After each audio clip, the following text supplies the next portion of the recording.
Hello again, Power Ranger family, friends, and fans. It's Steve Andrino, aka Baboo, here on another Monster Monday, which means it's time for another episode of Baboo's Monster Review.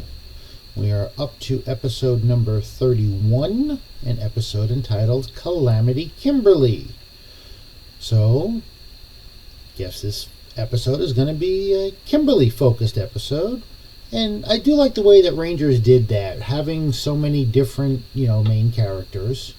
Have 5 different, and then after, halfway through, what should have been halfway through season 1, they get to a 6th Ranger. They make it a good point to focus on one Power Ranger's personal issues per episode for the most part. Last episode we had Jason with his cousin Jeremy. We've had episodes with different family members. We've had episodes with different girlfriends or potential girlfriends. It's always they switch it up so everybody gets some focus, which was a nice deal. But let's go ahead and jump right in and see what kind of calamities Miss Kimberly is in for.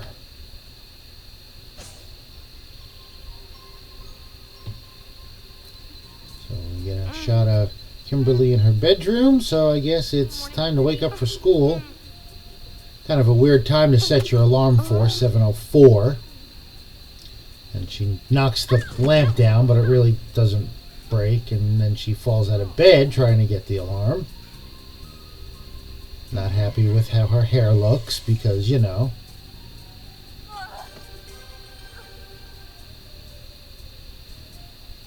I love how it's pink and more pink, because she's Pink Ranger.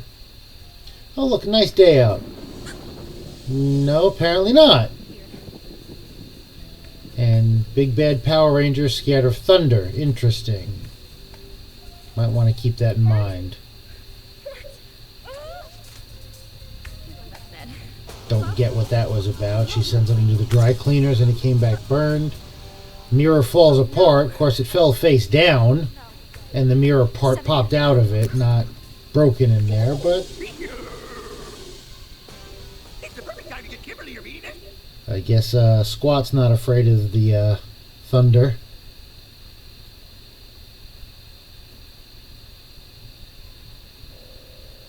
Right there with it.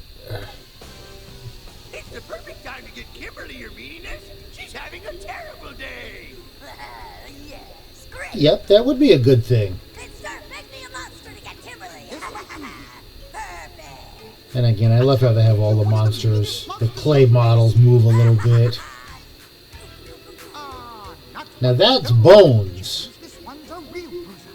That's not a real bruiser. Bones we know was not a real bruiser. Bones was easily defeated. What are you waiting for? Samurai Fanman, that's an interesting one. Samurai's okay. Samurai Fanman? Okay, let's see what this is going to be. And we don't even get to see him in Moonbase, right on Earth. And again, nice. Looks like he's got traditional samurai type armor. Japanese inspired face as well. So let's see. And obviously Kimberly's umbrella didn't do her any good. So she's soaked. Oh, love the pink boots too. I mean, really? They had to go find those. Think about that. Kimberly? Oh no, Tommy. And she's all embarrassed. A little wet out there? A little wet? I am a total wreck.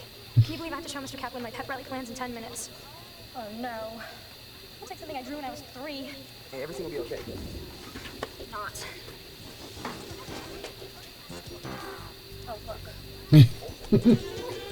Well, they've got a janitor for the first time. We've never seen a janitor cleaning up the school. When you said you canceled our date because you had to stay home and wash your hair. I never made it. That was funny. That was the old excuse back from, God, the 50s, I want to say. Oh, I just washed my hair and I can't do a thing with it. Back off. Again, we know Skull's always had a thing for Kimberly. I will. Oh, yeah? Yeah. Okay. I love. Tommy doesn't really do anything. He ducks, turns around, and gives him a little shove, and then what can we dump on Bulk this time? Well, this time we're going to get him stuck in a mop bucket. Okay, real quick, I'm going to go back here. I talked about this once before, but this is a good example. Okay, so this hallway here, if you go off in this direction, that leads to just out of camera range. That's kind of the extra wrangling area. So that's where all the extras had to wait and hang out if they weren't actually being used in a scene, either in the school hallway or in the classroom, which is on this side, or the juice bar, which is through the little hallway on this side next to where the lockers are. So again, all you have is kids walking this way, and then they tell them to wait. They could either go behind the classroom and come out on the other side, or walk upstairs off camera to show that they're coming downstairs on camera. That would be... So yeah, so this is this little outcropping here is where the doorway is for the classroom. So now that hallway is behind, is where we're standing looking at them, and you could go around off camera around the classroom and either walk upstairs to come down the stairs, or there's also an open hallway further back where they're coming around like the stair banister over there.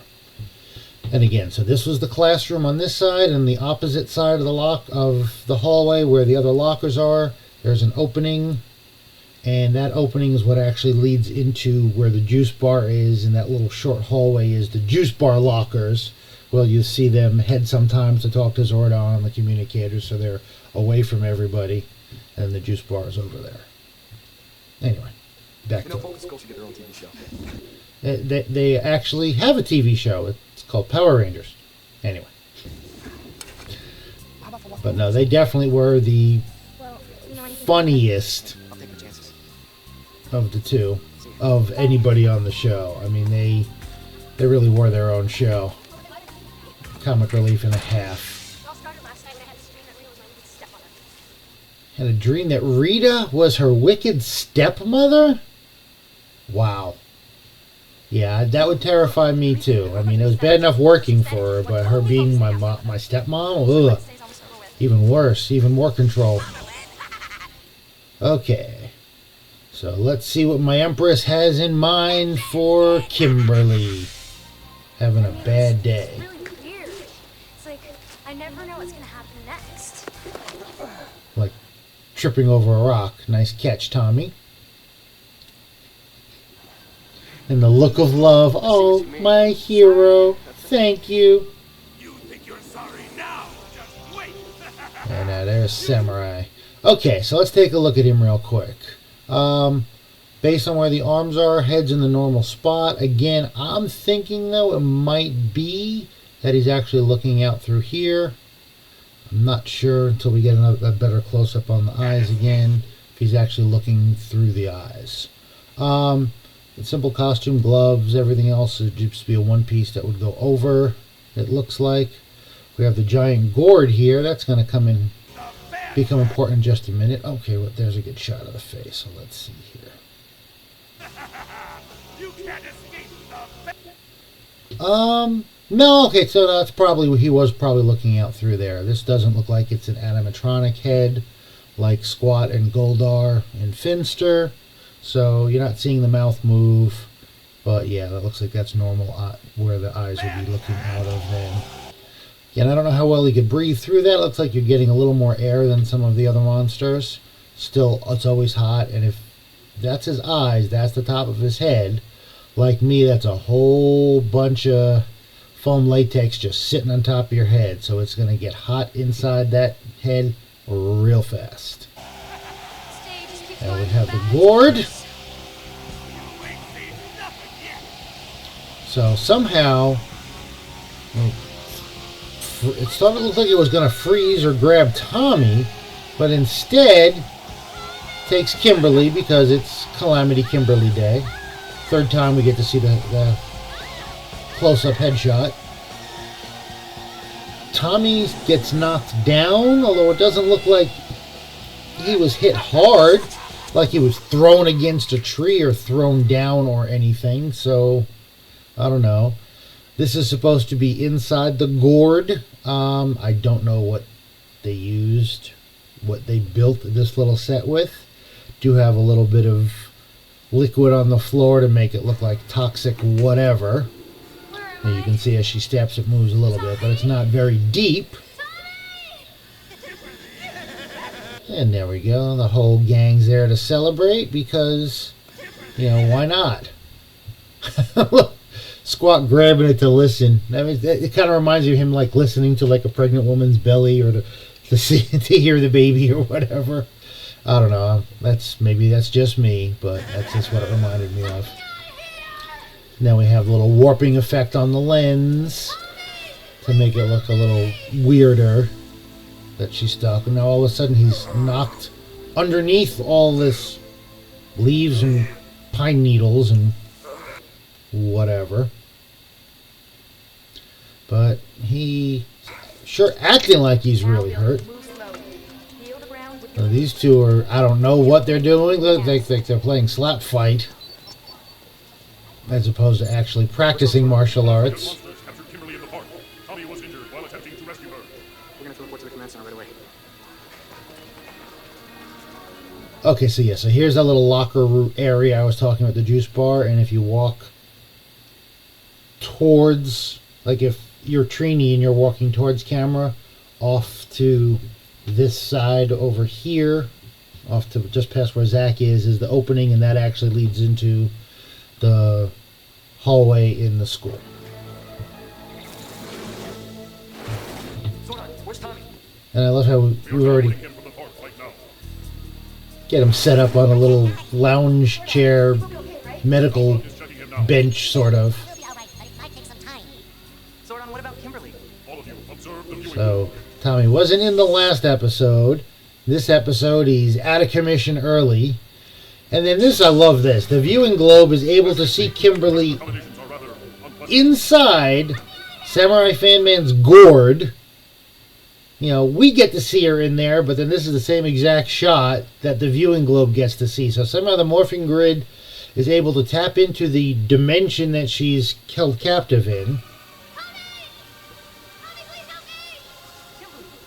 Zordon, where is she? She is trapped in another dimension, inside the Samurai Fanman's jar. Okay, so in another dimension that I have visual access to in the viewing globe. That morphing grid is a lot more powerful than even I thought it was. The dimension only exists. And it's not a jar, it's a gourd. It disappears, so will everything in it. No, poor Kimberly. So, okay, so he can make everything in there disappear, too. I mean, that obviously, that would also include the camera that's spying on Report to the Samurai Kimberly. Fan Man. We'll kick him into another dimension. Be careful. The Fanman is known for setting traps, and he will try and trap you as well. Morphin side. Setting traps, okay. So here we go. And that's not Samurai Fanman, that's my buddy Goldar. There's Fanman. That close-up shot again. Okay, now we get Fanman fighting. And Kimberly getting thrown all over the place because of it. Now, in actuality, she should kind of be almost laying down or on her side there, the way the jar is. Again, same exact shot, because they're squat listening to it. And then also, if you notice, when they do the shots of Kimberly, the water on the floor is not moving except for where she steps, so it's not like it's the whole set is moving back and forth. Again, you're not going to do that with the whole set and risk whatever liquid that is sloshing all over the place. You move the camera to make it look like the set's moving. Stay cool. We gotta be careful. If that jar breaks while Kimberly's inside, she'll be trapped in the other dimension. So we can't fight him, but we have to fight him. And Trini, I don't think saying "let my friend go" is going to work. Yep, told you it wasn't going to work. Alright, so here's the fan, which shoots sparks out of it and I guess is able to blow them away. Now, I don't know if that's the fan itself or just the fact that Samurai Fanman's supposed to be so strong that he's able to shake it so hard to blow them away. Just in time. Yep, all collapsed, all weird positions in there. Now this is one of those where I'm not sure. Most times when they're in the command center in full costume, most times it was stunt people. Because this had one of them live, I don't know for sure if it was stunt people. I'm still going to assume that it was. It's very rare that they were in costume unless you saw them take off the helmets. But I guess it's possible The samurai fan that it was the knows actual that actors. dimension. How's Tommy? He is improving. Come on, buddy. You got Okay, and just as an idea, let me go through this real quick. So let's assume for the moment it was stunt people. Well, obviously you have to voice over what the characters were saying, what's in the script, and the actors do that after the film's already been shot, so they can time it properly based on movements. Or in the case of me when I was playing Baboo, I had to deliver the lines as written, and Dave Mallow had to actually match the timing up to my lip movements for the most part. I'm sure there were a couple of times that he wanted to do it slightly differently and delivered it a little faster, a little slower, a little bigger pause, whatever. But for the most part. Now, season 1, most of the stunt people were English-speaking actors. So it's possible that they delivered the lines themselves, and then they just had Austin St. John and Walter Jones and Twee and David Yost and Kimberly and Tommy deliver the lines afterwards. Read them in the sound studio to record the voiceover. Or, I know from second season on when they had Alpha Team as their... Sorry about that. Not focusing well on me. There we go. The stunt team was brought over from Japan. They were actually called Alpha Team. And they stayed on the show for an extremely long time. Many of them did not speak English. I don't know if any of them did. So in cases like that, it would be one of the PAs or somebody off camera is actually holding the script and reading the line. So when you go into it and you're in the studio and you need to record the line, you've got your headset on, you're watching, you can hear when they deliver the line, so you know approximately when you need to deliver the line for timing purposes. I'm not an expert, certainly, on ADR, which is additional dialogue recording, since I was not a voice artist, although maybe that'll change sometime in the near future. Always still hope. Like I said, I'm still willing to act, so anybody that's watching this that thinks you'd be interested in having me for a part, well, hey, reach out to me. My social medias listed on the description of every episode. But anyway, back to it. So this is where we go here. So in this case, like I said, it might have been the stunt people reading the lines or delivering the lines on the script. I don't know that they had them do that or not. Or it was a PA or somebody standing off camera literally just reading off of the script to deliver the lines. So when they go in with the actual actors to record the lines, they know the timing. Gotta get better. For us. Zordon, how do we battle this evil monster? And how are we gonna get Kimberly out of that jar? Use your Zords, and you can defeat him. Let's get back to... When the Fanman is defeated, Kimberly will be free. So, defeat the Fanman without destroying the gourd and making Kimberly disappear forever. Restaurant. Observe. And just use the Zords. The dimension in the jar disappear any minute. I mean, they're getting food and they've actually got the putties serving them. That is hysterical. I love he's looking with the monocle too. The monocle was actually just clear silicone. It wasn't glass. It was, latex, rubber, clear silicone for looking through, so I didn't have to worry about breaking it. I bumped into something, and boy, did I bump into things. Now, Fanman taking a look. Again, that's pretty good that you're not seeing the eye through there, if that is really where the eyes are seeing from as opposed to the mouth. Alright, so now we're going to fight Let's get to it.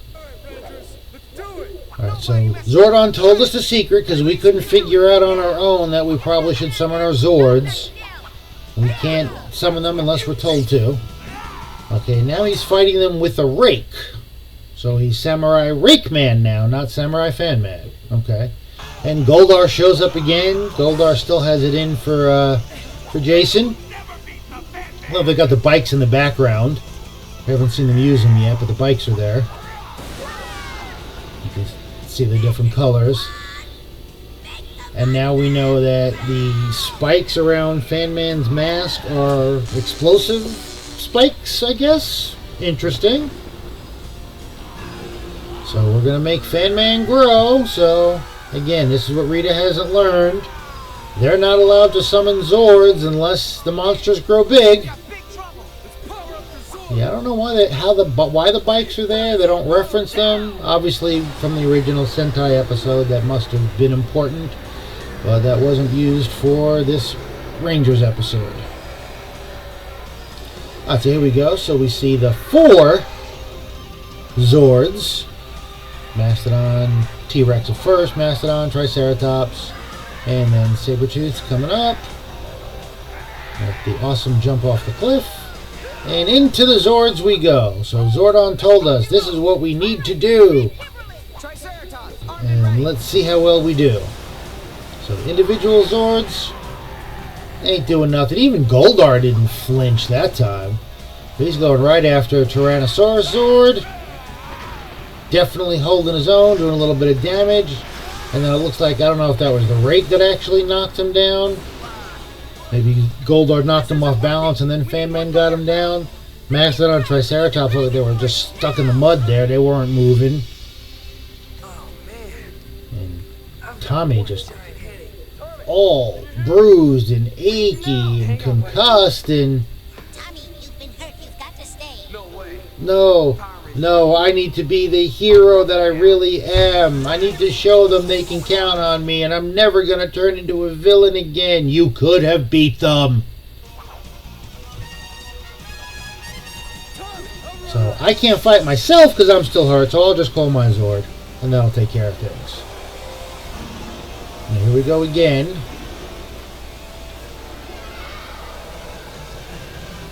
Let's see if Dragon Zord is going to fare any better than Tyrannosaurus Rex Zord.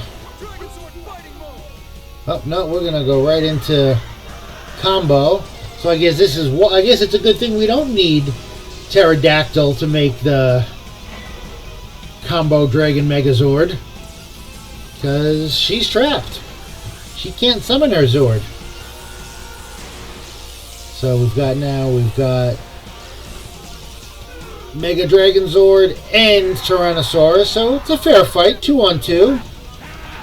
Although again, it looks like Goldar can hold his own against Tyrannosaurus, and Fanman's doing a good job against Mega Dragon Zord. Oh, more explosive spikes coming at you. Rocked him a little bit. Let's get my... I can drill through anything drill. Got a couple of shots in on Samurai there, but again, holding his own. Oh, there goes the gourd! Okay, no, instead of destroying the gourd, just like the Tickle Sneezer's jar, once it opens, Kimberly's automatic, they're automatically get ejected from it. She's already automatic Power Rangers mode, summoning her Zord, because she's smart enough to figure that out on her own. Zordon didn't have to tell her. And we cut just before it hits the tree. So like I thought, they didn't show that for a while. But then all of a sudden, they started to. Alright, so he's had a rake, he's had a fan, and now he's got the Samurai Lance. Which again, nice dodging, nice parrying, doing well against the Dragon Drill. I know that's not what it's called, but that's what I call it. Alright, so now that we've got Kimberly back, we can all power up Megazord. So they went back to their individuals again, and now they're going to form Megazord again. So that was kind of like, okay, so Mega Dragonzord didn't work, so we're just going to do Dragonzord and Megazord now that we have Kimberly back. We can do regular Megazord. I don't know, it didn't do too well. Oh, that's right, I forgot. We're gonna fire in tank mode, because that has worked so well in the past. No, we're not. That's a fake out. Back to Megazord. Now the extra chest protection is here, courtesy of Kimberly. And right for the Power Sword. Again, the ultimate, this beats everything weapon, although it stopped beating everything for a little while. Now Goldar's holding his own against Dragonzord. Samurai Lance gets cut in half by Power Sword, so let's bring the fan back and blow you all away and shoot pretty sparks at you. Okay, there's the blow you away part. Nice wire work. Now it's a 2-on-1 with the Dragonzord. Now you both held your own against him. Okay. You've got him on the run. Let's finish him off. Okay, let's see it. I had to struggle to get Megazord back on his feet. And now we call on our best buddy Titanus. Yet again, we can't beat him up. So this is what, 3 episodes in a row we've had Titanus mode. Ultrazord. And again. So regular tank doesn't work, but Ultrazord Titanus tank should do the job, but let's see. And again, no Tommy in there. Fire all weapons. Alright, staggered him a little bit, and down he goes. Yep. Fire all weapons from Ultrazord. And then again, Goldar's like, yeah, I'm smart enough to not stick around and get hit by that. Yes, she does, my Empress. I'm sorry. Goldar and Finster failed you again. Squat and Baboo had nothing to do with this. And no headache for you this week.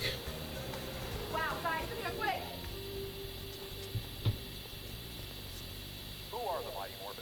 So again, we have TV reports. This is just like an everyday occurrence now.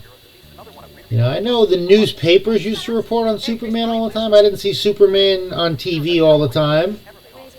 I don't remember seeing Batman reports on TV all the time. And there goes Kimberly breaking one more thing, only this time it wasn't hers. It was Billy's TV. Come on now. Alright, so there we go. Samurai Fanman, pretty strong. Held his own. He and Goldar held their own against Dragonzord, Megazord, Mega Dragonzord. But it was the power of Titanus and firing all weapons that finally put them over the top. So there you go. As far as the capabilities of Samurai Fanman, did a good job. And we had Kimberly trapped, so that was a plus. Kept them from forming regular Megazord and summoning the Power Sword then, which was what eventually broke Samurai Fanman's lance, although he then summoned the sword to knock him back, but that was kind of the beginning of the end. Allowed them to, getting Kimberly back allowed them to form the Ultrazord with Titanus.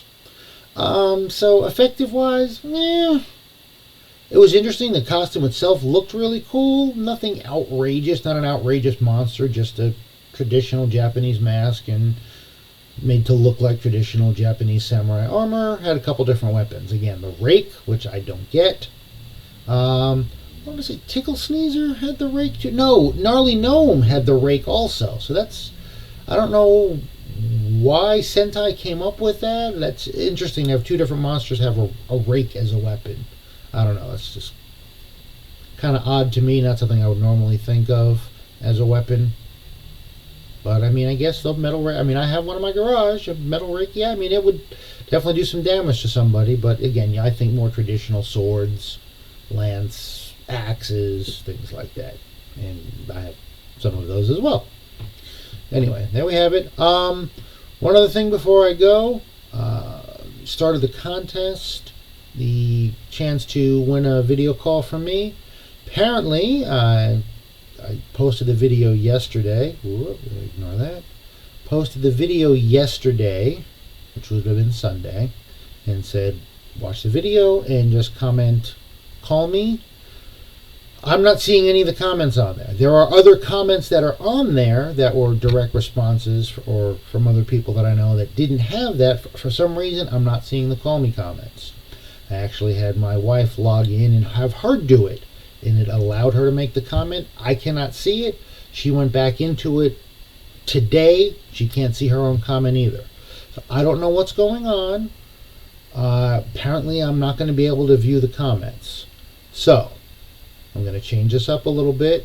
I am going to release, probably tomorrow, video on my 3 social media platforms. One on Facebook, one on Instagram, one on Threads.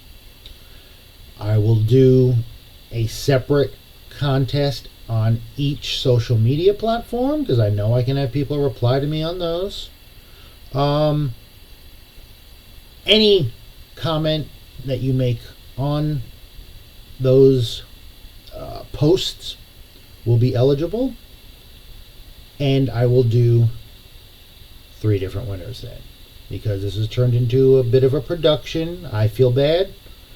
I want to therefore make it better for you guys. You can enter on all 3.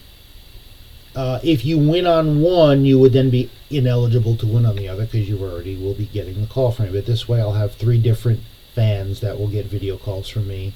I will announce the winner on each individual platform, and then I'll probably do a video saying, hey, on YouTube saying, hey guys, here are the winners. And that's that. So tomorrow evening, I will make the individual posts. I'll probably just do them from my phone, make it real easy. So it'll be one for Facebook. We'll have one Facebook winner. We will have one Instagram winner. We will have one Threads winner. All you need to do is comment on that video. Anything you want. Could be a thumbs up. Could be, hey, this has been my favorite. Maybe we'll do that. Let's do that. Let's do who's been your favorite monster of the week so far. You know, we've got quite a few to choose from. So let me know what monsters you guys like. Maybe that's a better way of doing it. And when I say monsters of the week, I don't pick Green Ranger. I mean, I get it. He was a bad guy and should have won. But now that he's gone to the other side, I can't consider him a monster anymore. And again, I'm more interested in the actual monster costumes and stuff like that. So comment on each of those posts. Again, you can enter on all 3, but if you win one, you're not going to win a second call and or a third call. It'll just be you win once, and then I'll take you out of the running on the other 2 platforms. So there we go. Thanks again for tuning in on this Monster Monday. And remember, as always, monsters need love too.